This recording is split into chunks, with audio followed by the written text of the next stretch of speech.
So let's start then with looking at education, academic work in an international or global context. I think it's a very important thing, not least as there are probably many misunderstandings or misconceptions around it.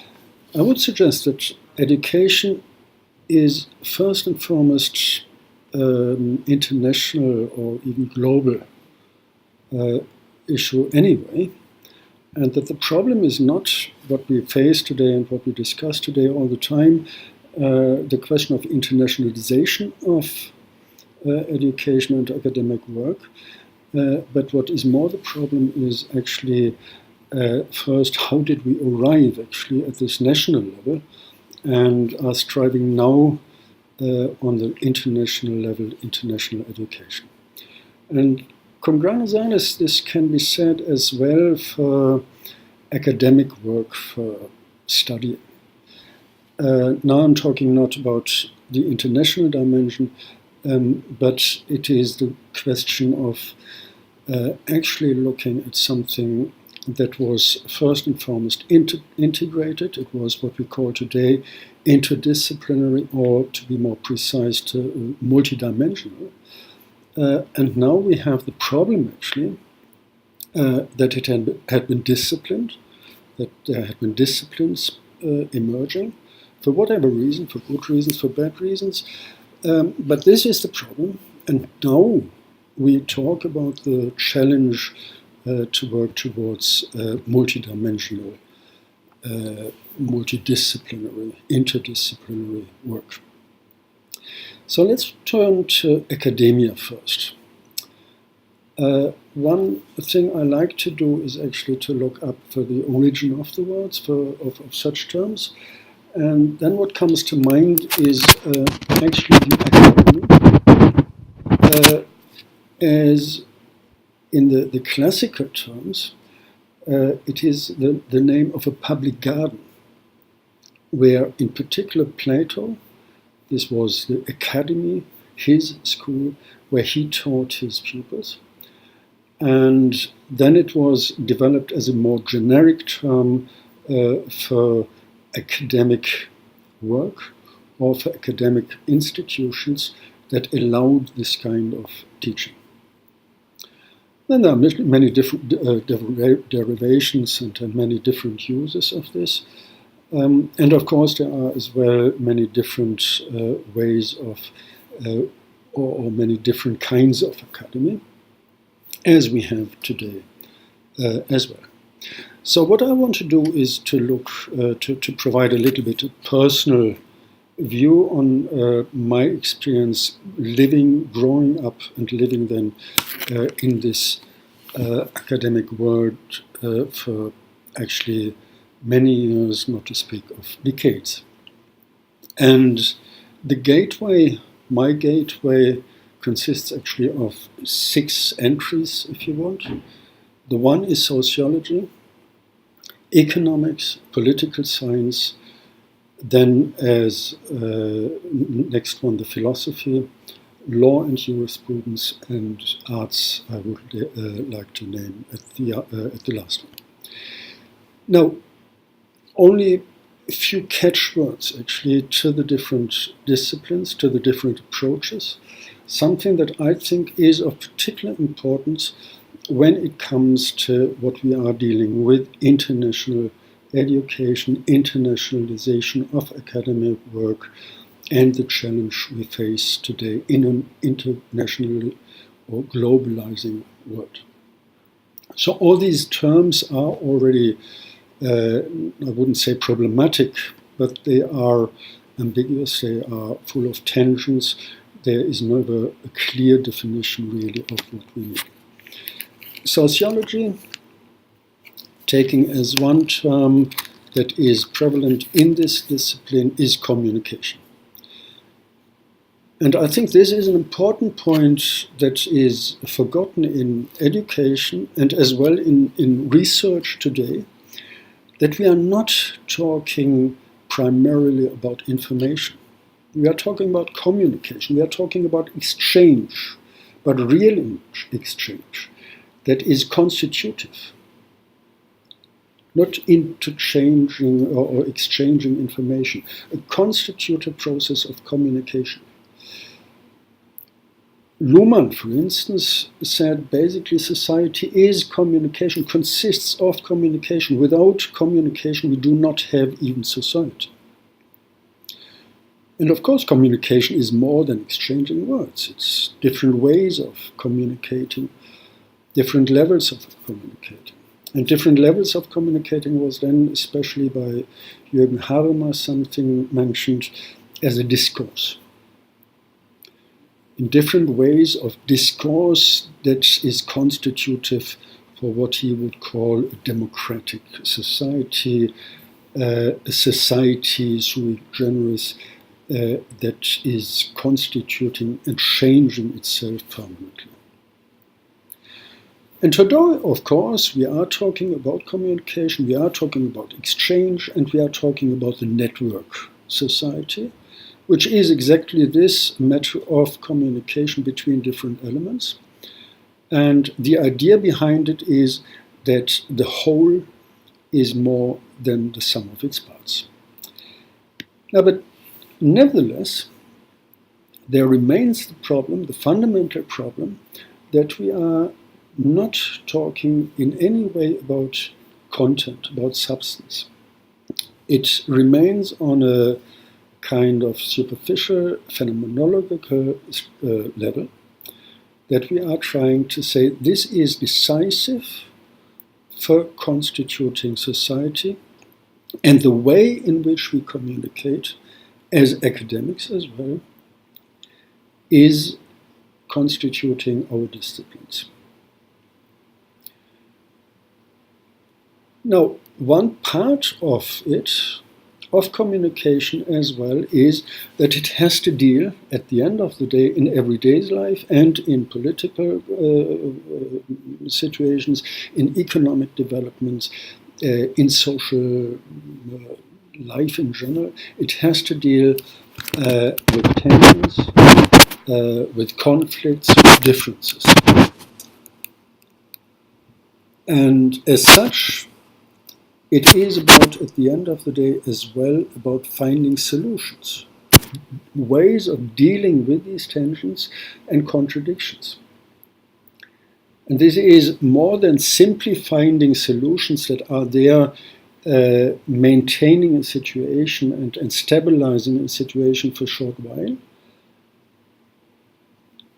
There must be true communication only when a real solution is found to these tensions. And of course, having the Italian background, it comes immediately to my mind the worst way of dealing with problems, with tensions. It's not only in Italy the case, but there it is the standard phrase of nessun problema. It is no problem. There may be a little bit of Catholicism in the background. We need realism instead. And realism is exactly looking for the confrontation, and this is, I think, a major challenge as well for academia, for training, for education, looking for these contradictions and confronting ourselves with this kind of reality. Just a quote from or link to Hannah Arendt. A generation after Viktor Frankl penned his timeless treatise on how the darkest of circumstances illuminate the human search for meaning. She wrote, "Even in the darkest of times, we have the right to expect some illumination, and that such illumination may well come less from theories and concepts than from the uncertain, flickering, and often weak light that some men and women in their lives and their works will kindle under almost all circumstances and shed over the time span that was given them on earth. Eyes so used to darkness as ours will hardly be able to tell whether the light was the light of a candle or that of blazing sun. But such objective evaluation seems to me a matter of secondary importance which can be safely left to posterity. And this is, I think, important to say. We are not simply looking at the bright side as it is there, but we are looking at ways with our communication in sociology as ways to enlighten, to contribute to a praxis that is enlightening. So, as I said, from different perspectives, different disciplinary perspectives, that of course in one way or another play a role as distinct disciplines, and at the same time that are, for me, characterizing the entirety of my academic career. And I think this is more than just a personal note. So, economics, what is it about? Every standard textbook will come up with especially 4 suggestions. It's scarcity, it's cost-benefit analysis, it's incentives, and it is comparative advantages. And you will find in these textbooks that, leaving aside that these are the general issues, you will find huge disputes about the individual issues. You will find ways of of solving it, of finding a precise description of the conditions as well. And economics is about this kind of performance in regard of these 4 aspects. Now you can say, okay, there are alternative ways to economics, and this is just competitive-oriented orientation on capitalist economies. But even Marx starts his work as a main opponent of this kind of economy. He starts his economic studies with looking at the commodity. But it is exactly this point when he talked about commodities. He did not write an introduction into economics issue. He wrote a book on the capital. A very specific thing, a very specific formation of economic structures, of an economic formation that is characterized by the commodity, and the commodity being something that is to be exchanged on the market. Now, he didn't use this term in the strict sense as later Karel did, but not everything is, it's kind of commonly agreed today, not everything is a commodity, not everything that is valuable is or can be found on the market, is produced on the market. And this was Polanyi's major point, or one of the major points, that he said there are especially 2 commodities or 2 goods that are used as commodities, but they are actually not. They are not commodities in the strict sense, in this classical economic sense. He says it's fictitious commodities, and he says it's labor being seemingly a commodity exchanged on the market, labor power to be more precise, but he says labor is the life of people. This is the core of what we are talking about. And the other fictitious commodity is land. Land is a fictitious commodity because land is not produced for any exchange, for any productive processes. Land is habitat, is the place, it is the area where we live. Now, if we are honest and if we go deep enough, already this little bit of economics shows the contradiction that is coming up. I said before, at least one of these major focus points of economics is competitive advantage. Comparative advantage, sorry. But in a way, this was near to the Freudian slip, the famous one. What I would suggest, looking at fictitious commodities and at the same time as fictitious markets, we should speak as well as cooperative advantage instead of comparative advantage. And there is, of course, some competition in it, but this competition can be and is today mainly about getting better positions, getting a higher gain later than profit. Understood correctly, economics has the task to solve this problem of not looking at competitive advantage against each other, but as a matter of cooperation. A major challenge, and a major challenge that we in a way know for many times and from different perspectives. I like this statement by Joseph Schumpeter. There are many doubtfuls in his work, Schumpeter's work, but there is this one. It is cheap cloth, the cheap cotton and rayon fabric, boots, motor cars, and so on, that are the typical achievements of capitalist production, and not in rule improvements that would mean much to the rich man. Queen Elizabeth owned silk stockings. The capitalist achievement does not typically consist in providing more silk stockings for the queens, but in bringing them within the reach of factory girls in return for steadily decreasing amounts of efforts. And then we can, of course, discuss if this is true, to which extent it is true. And I cannot go into the details here. We have then the different econometric factors looking at how the system works. But there we are only looking at commodities. Again, making the step back.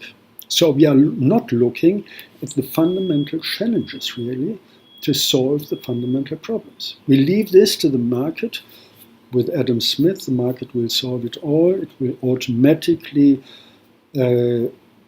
arrive at this stage of providing the best solutions for everybody. Leaving this aside, another point that is relevant for us here, international education, international academic work, is a point I want to make here. Aren't we, with education today on the markets, isn't education as well understood as something that is a commodity? And shouldn't we go back a step and say, no, if it is a commodity, it is a fictitious commodity. It is a value, not primarily on the market, but it is a value in its own terms. It's a genuine factor of human existence. What Hannah Arendt was mentioning, as I quoted her before. This is what economics is about, or should be about. It is always a little bit a kind of satisfaction if I see then the high-level ranking economists working at the World Bank, working at the IMF, working at high-ranking institutions as well as high-ranking universities, at some stage step back and say, no, we have to go back to the roots. To be really able to professionally perform, we have to leave this aside and we have to come back to the core issues. And be it micro or be it macroeconomics, it is always linked to some kind of political science, the third disciplinary approach. So this is the decision, this is the level on which we decide actually what professional performance is about. And usually, especially in the academic world today, we find these standard terms of evidence of neutrality, of value freedom. Of course, value freedom, the big thing since Max Weber, or actually earlier, but this was a debate then in the 60s, in the 1960s, taken up again, especially in Germany, around the student movement and all these things. And they are, of course, important. But looking at the methodological side and going again deeper into it, I want to return to somebody who is supposedly real scientist. There is this strange thing of saying this is science and this is social science. I had been involved in a personal dispute on this level. You are not scientists. Why not? Because you are not representing biology or chemistry or one of these. Anyway, Kagev, again a quote, he came up with something, and he was actually involved in the DNS analysis and all this very hard scientist stuff. One of the most insidious and nefarious properties of scientific models is their tendencies to take over and sometimes supplant reality. They often act as blinkers, limiting attention to an excessively narrow region. No application of logic can prove a model to be true, though its lack of plausibility can often be demonstrated easily. The extravagant reliance on models has contributed much to the contrived and artificial character of large portions of current research. And this is, strangely enough, or not strangely enough, one can discuss this extensively, but this is something where we try now to get social sciences as well into this direction. You have to build models, you have to have all these forms of mathematization, of model building that allow actually to make scientific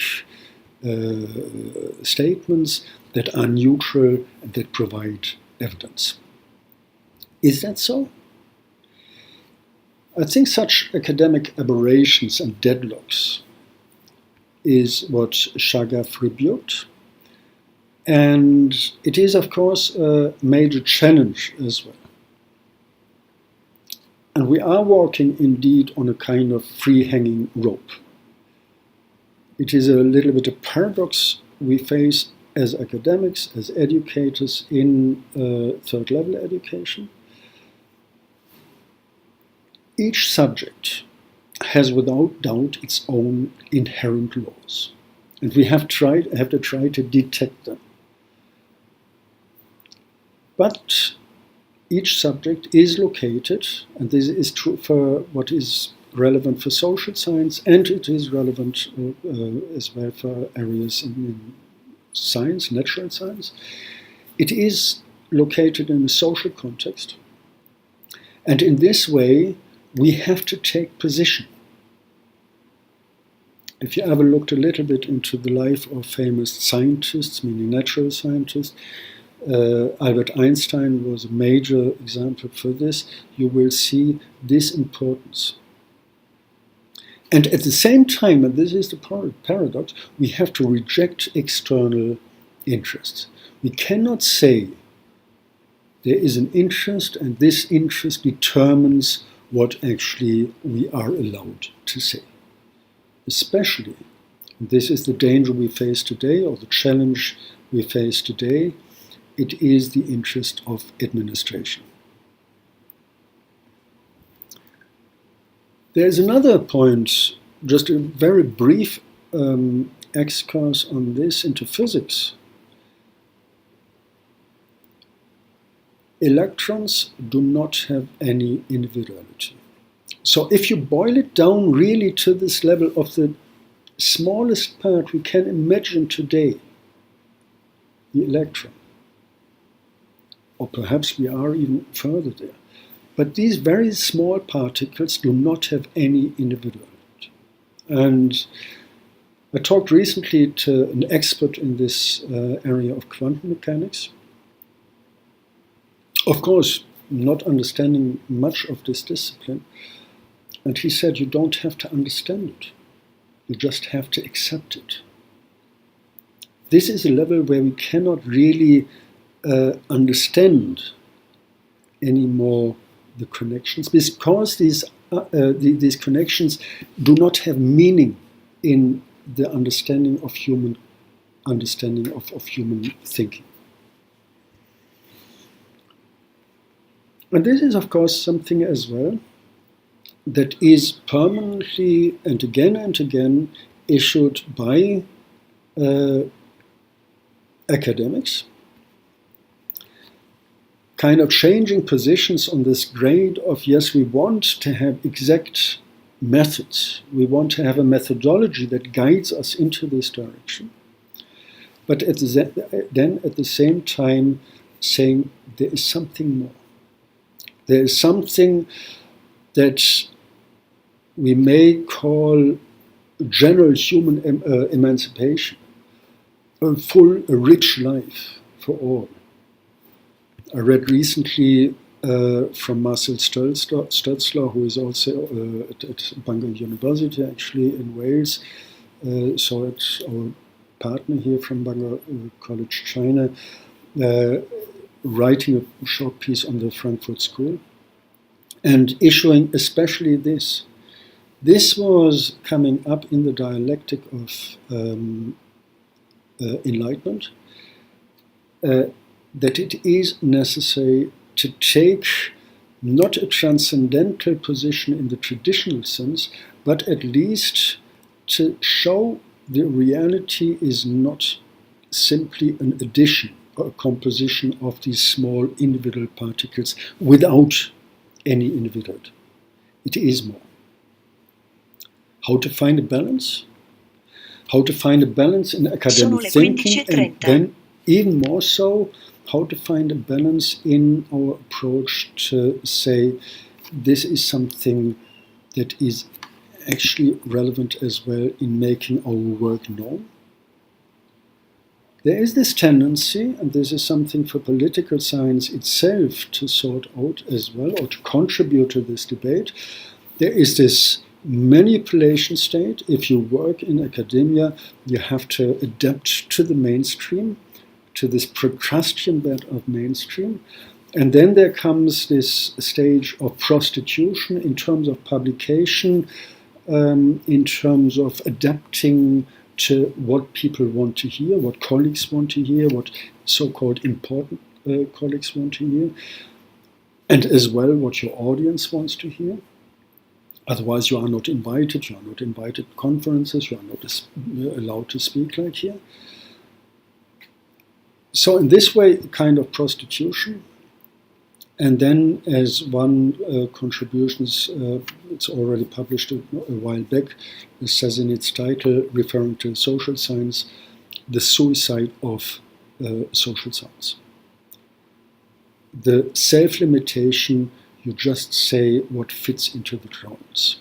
Murder, of course, is taking place in forms of pushing people to the suicide, and murder takes place in other ways, of not allowing people into certain jobs, and.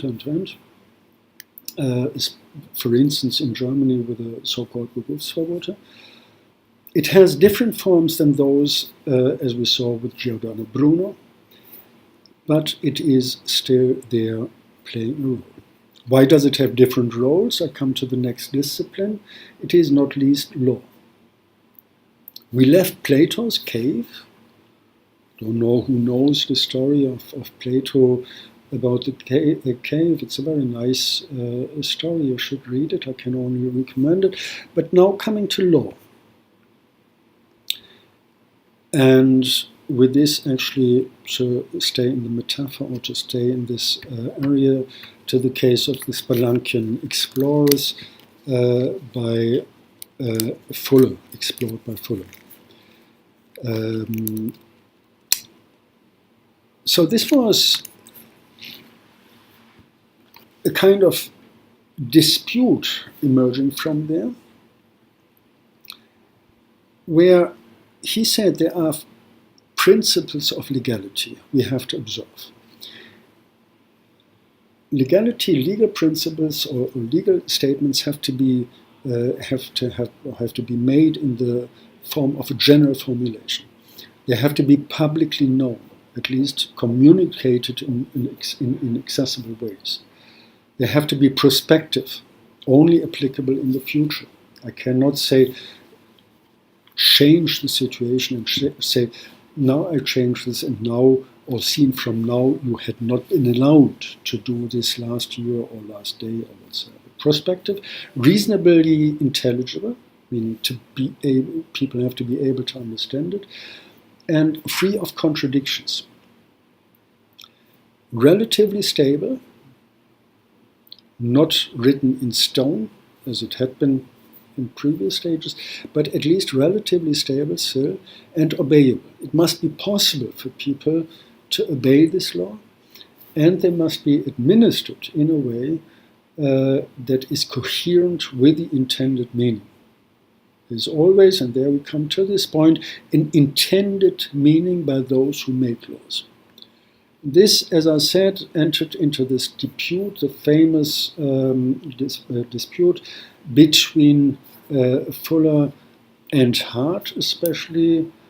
They wrote kind of against each other.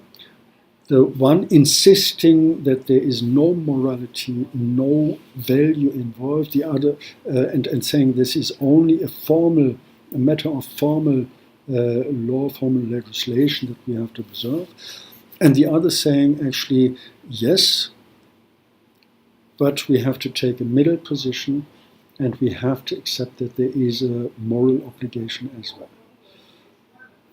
If you studied law, other names will come to mind, Gustav Radbruch and Georg Jelinek, for instance, working all in very specific historical situations as well. So you see history, even if it's not explicit, always plays a role. History, and in this way I come to history in pictures, if you want. And I think it is important, now I have to move aside, it is important to show a little bit why I actually said arts is important as well, for me personally, as something that, if you want to use it, shaped my life and shaped my academic thinking. I did, I wouldn't say many years ago, but several years ago, I did a course in Budapest at the university, a PhD course. The title was Paintings and Economic Thinking. It was a very exciting exercise, and there you see a very close link between the way of how people think and at the same time how they express it and how it changes with their expression, with their way of thinking, the ways of expression, and as well bringing together the emotional level with the way of perceiving the world. So it would be exciting to look at all these things that had been going on there. It was really an exciting enterprise. But I won't do this. Arts for me is a matter of expression and at the same time of what I would call, or dare to call, vanguarding. Being a vanguard, being the avant-garde in thinking, experimenting and interpreting the world with different means. Being free, having this freedom of shaping, of using different materials, not being bound to the classical rules as we know it from science. So, what we find there, I want to show with this painting and this here from Asia. It's dealing with a dream And it is at the same time a matter of dealing with this dream not as such, but with this dream of locating oneself in reality. Looking for what is actually reality in the strict sense and what is dream, what is our interpretation. So you see the different levels. You see the different levels of independence. And then I switch back, that's my origin, I switch back to this painting by Holbein.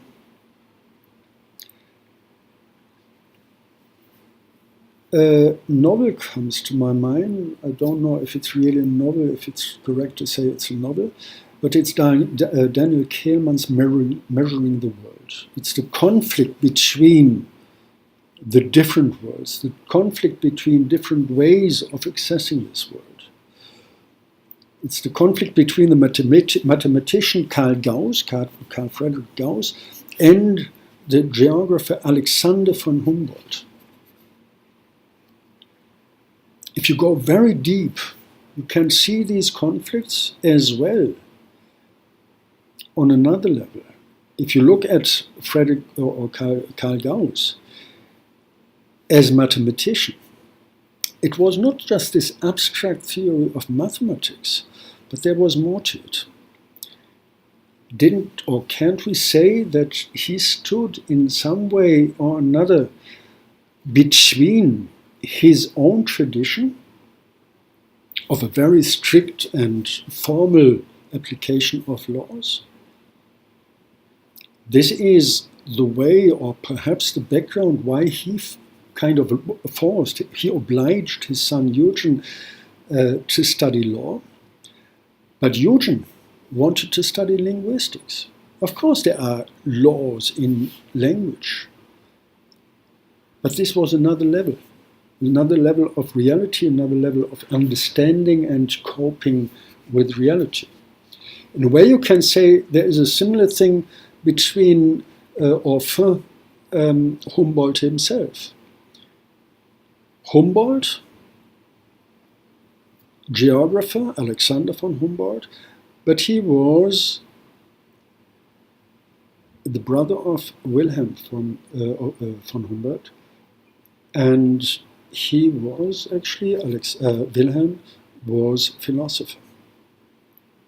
So wasn't this as well something where this way of exploring the world by not measuring as geographer, but going deeper by exploring and by traveling, wasn't that as well trying to link these two different disciplines, to bring them back?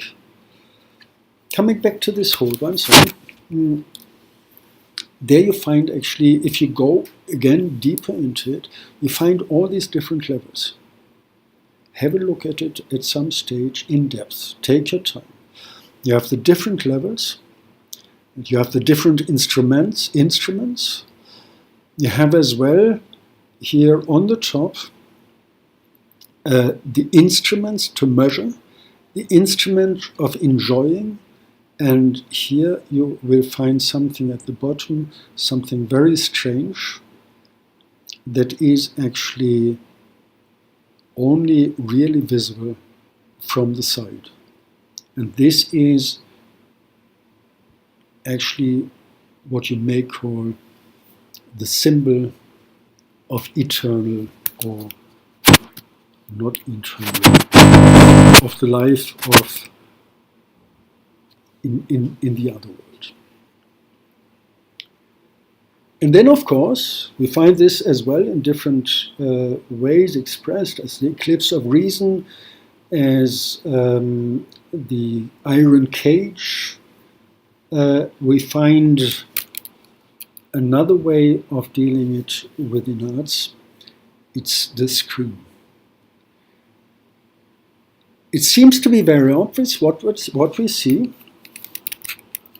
It seems to be very clear, but at the same time there is this depth of asking, of questions, of looking for what is threatening me. Is it really just the world? Is it not understanding this world? Is it not being able to engage with the world? It is studying. And it is this way of looking for ways of, as well in science, I always find it strange actually, that on the one hand, science, enlightenment, all this was about being in the world and emancipating from nature, from external powers, from the gods, not least, towards the surveying, knowing exactly what it is about. And there is this term, mirroring, surveying. In German, the title of Kehrmann's book is actually Vermessung der Welt. Die Vermessung der Welt, the measuring of the world. It's surveying, it's measuring the world, but vermessen, measuring, means at the same time overconfidence, presumptuousness. This is, if you go too far out of this cage, if you go too far, engage too far with only the forms, and forget what this world is really about. Studying, teaching, working, I come here to an end now at BCC. International academic world in terms of research, in terms of teaching. There's always something about two sides. You are part of a large community, of this international global community in the Academy of Science of your country, or in my case, the International Academy of Science and Arts, actually. And at the same time, being in this world, being real academic, I think there is a moment of loneliness involved. Of loneliness in this term, what you see in this painting, but as well in terms of I have to take my position, I have to insist on my conviction.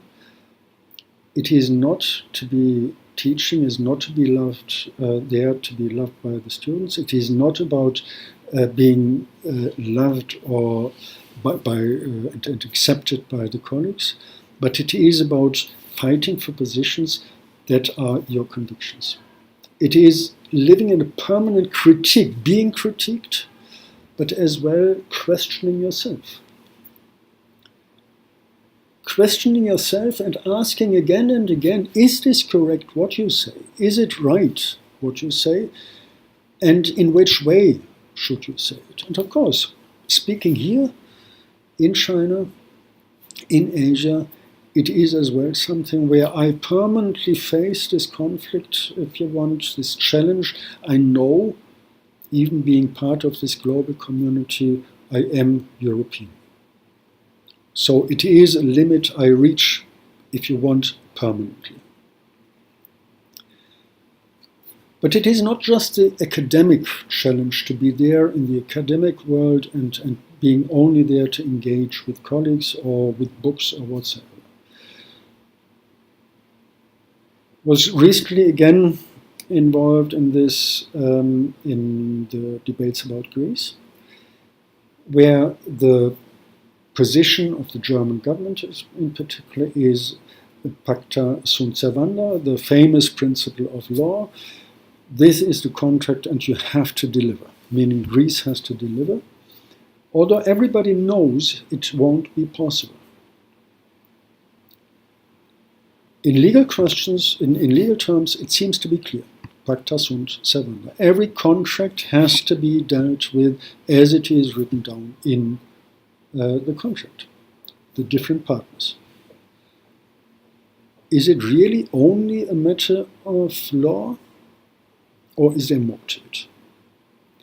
Fuller, as I said, mentioned the relative stability. It's not absolute, it's not written in stone, it's not written by blood. There are times where we have to change laws, where we have to adapt and to adopt. Adopt to the requirements of the realities, of changing realities. Because reality is always changing.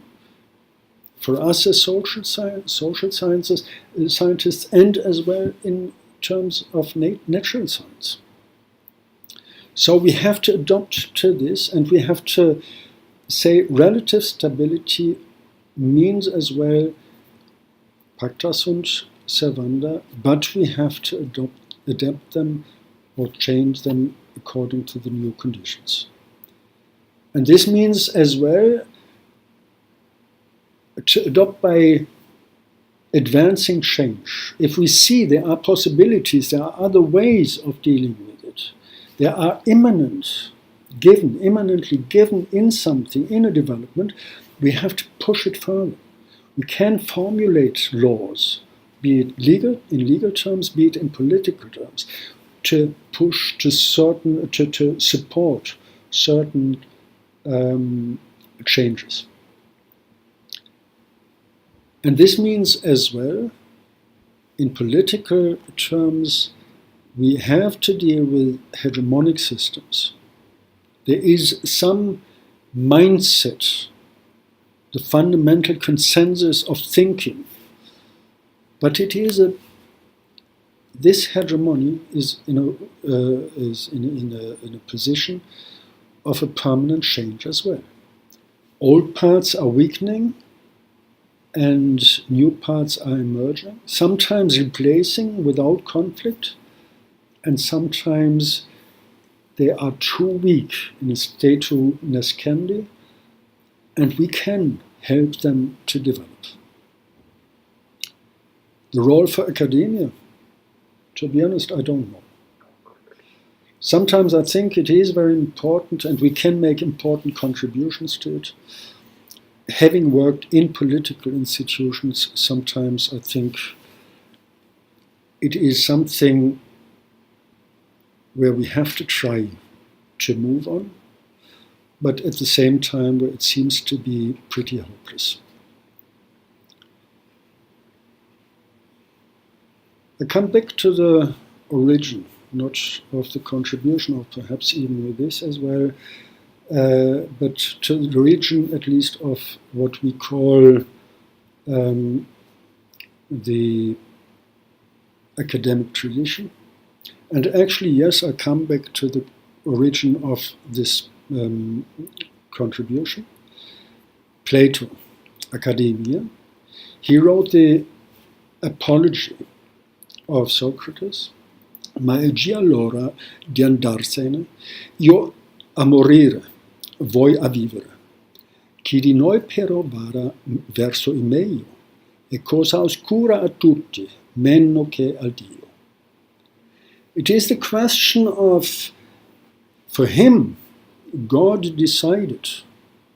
And we will see what God decided and if this was the correct decision and who will be better off. Me going to death, Socrates, or you, my pupils, you will have to live. What is the best way? Can we translate this today in today's language? We are all facing this challenge of being honest to ourselves, taking our positions against what may be short-term success and what may be as well something where we have the idea of this is a position I have to bring forward.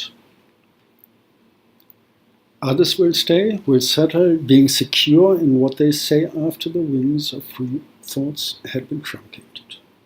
Looking at the many careers of the giants on the shoulders of whom we stand, it cannot be immediately clear who is going the better place, this person or the other, who will face insecurity, who may face precarity, and who sticks to his norm, his understanding of what would be exactly this honesty.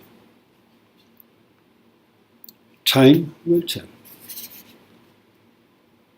And time is something made by us. It is made by something where we have to deal with and where we have to find a way, our positions, individually, collectively, on the national level and on the global level. We have to look for the solutions of all this. There is something that is called Zeno's paradox. The popularized version of Zeno's paradox is simple. It always had been said it is impossible until somebody just tried and did it. Zeno said actually it is not possible to reach a goal, to go there, simply for logical reasons, but still we do it every day. This is not about relativism, it is about building up relations in international ways, but as well in our own small little areas. It is about communication and not hiding away when it comes to conflicts. And it is something where we have to be ready to engage with this universe.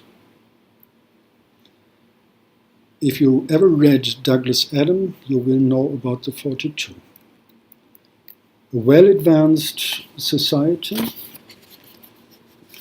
extraterritorial culture, strives to answer the ultimate question, namely the question concerned with the foundation of and reason behind life, the universe, and everything. The supercomputer, deep thought, is built. After calculating for 7.5 million years, deep thought came up with the answer, 42. Deep thought replies to the baffled constructors that the question had been not sufficiently clear and proposes to build an even larger computer able to find an appropriate question to which 42 is the answer. It turns out that this large computer is actually the planet Earth. It may be, or it may give us something to think today. When we talk about algorithms, when we talk about finding solutions to all these technical devices, but at the same time stepping back from thinking. I don't want to claim that the 6 subjects I studied are any way of complete or an alternative to the 42. But the number 6 is a symbol of completeness. Number 6 symbolizes beauty and high ideals. It is a perfect number, seen by the Pythagoreans. They acknowledge the 6 as the first perfect number. That means, it's very simple actually, 1 plus 2 plus 3 equals 6. i.e., when all numbers, divisors, excluding the number itself, are added, the sum equals the number itself. 1 plus 2 plus 3 equals 6. In addition, when including the number itself and dividing by 2, the result is the number itself. It's valid for 6 as perfect number. It's 28, it's 496, it's 8,128. It is an exciting subject for mathematics. It is an exciting obligation to find this kind of rule instead of simply adding up. And in this way, I think it is as well, living in academia, this excitement of feeling with all the critique we permanently have to bring forward, as part of this community of great thinkers. I mentioned Giordano Bruno. When I worked in Rome, in the Palazzo Farnese, the home of the French embassy in Rome, I passed a monument on the way into and out of the building.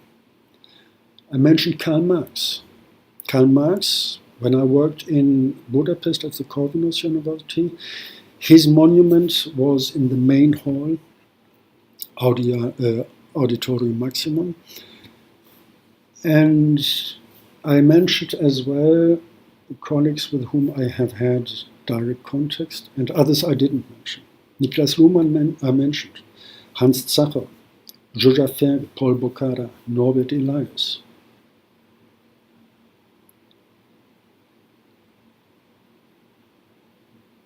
I knew them.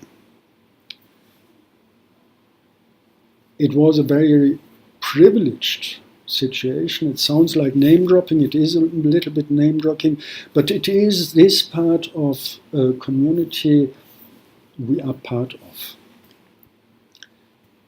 And I should also mention my personal Hodjon, my Laoshi Rudolf Bauer. He supervised my doctoral thesis. And we are still in contact. We are actually, since a few years, again, closer in contact. Seeing this this obligation we have together. And there is this thing of obligation in an academic world that at the same time is threatened, I would say, by this globalization, by expectations that are there against this international academic world. I come to the end. In Australia, when I worked there, many of the meetings started with something. I acknowledge the traditional custodians of the land on which I work and live. I recognize their continuing connection to land, water, and community. I pay respect to elders past, present, and emerging. What I want to do is to change it. As academic, I feel very much in a position that I would say I acknowledge the right and duty of the students to learn in a way that allows not only administer their own land in a globally respectful way, to study the possibilities to work and connect with the world that in a respectful way, respectful against themselves, against their fellow beings, past, present, and emerging. Thank you very much.